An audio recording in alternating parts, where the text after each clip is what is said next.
what their age, everyone should have an advance directive, yes? Absolutely. And yet, many people don't. Correct. But you have a suggestion for people. Well, first of all, what is an advance directive? It simply means what happens if you really have a terminal illness, a crisis, medical crisis. Who's going to make a decision for you that might be a very, very hard decision? We used to call it to pull the plug, but not anymore, because it can also be, I want aggressive treatment. As treatments change, you don't know what you will feel at that last moment, all right? But you have to think about it for a minute, because you don't want to put that burden on someone else. So that's an advanced directive to somebody, telling them what you would like to happen to you in cases of a terminal illness, a crisis, and so on. And in terms of when to do that, from my understanding, it's always better to do it when you're young and healthy, yes, because it's not as emotional, versus as you get older, you get closer to possibly the end of life. Now it's a much more complicated and more painful thing. Yeah, like many other good things in life, you do it early and often. The fact is, you want to review it too, because you change too. So it isn't a document that stays there and never gets changed. That's another issue. But one wonderful thing to do is that the Bar Association, the American Bar Association, has created a document called 5 Wishes. And it's very easy to get online, and it walks you through the things that you would really like. And because it's a handhold, it's a guide, you really can get in touch with yourself and not have a knee-jerk reaction.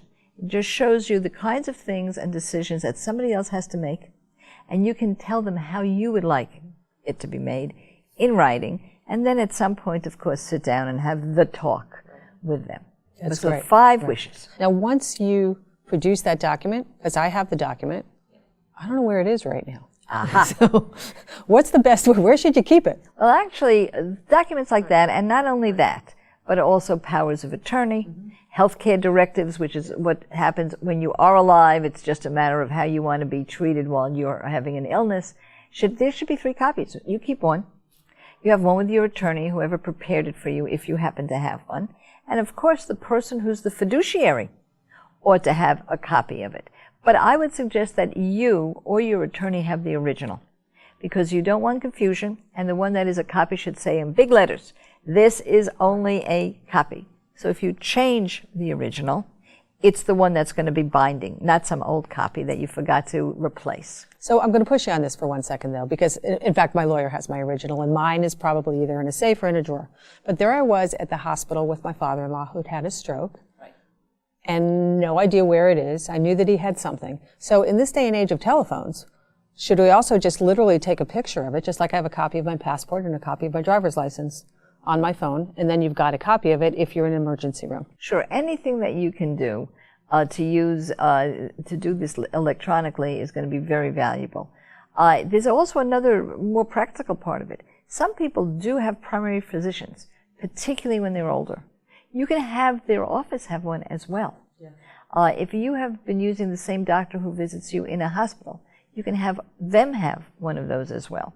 So you think about it practically. Your suggestion is extremely practical. Make it happen, because it's the last thing you're going to think of is to go into some drawer vault when the ambulance sirens are you have no idea, or you can't reach, it's a weekend, you can't reach them. Absolutely. All right. Advanced directives. Thank you.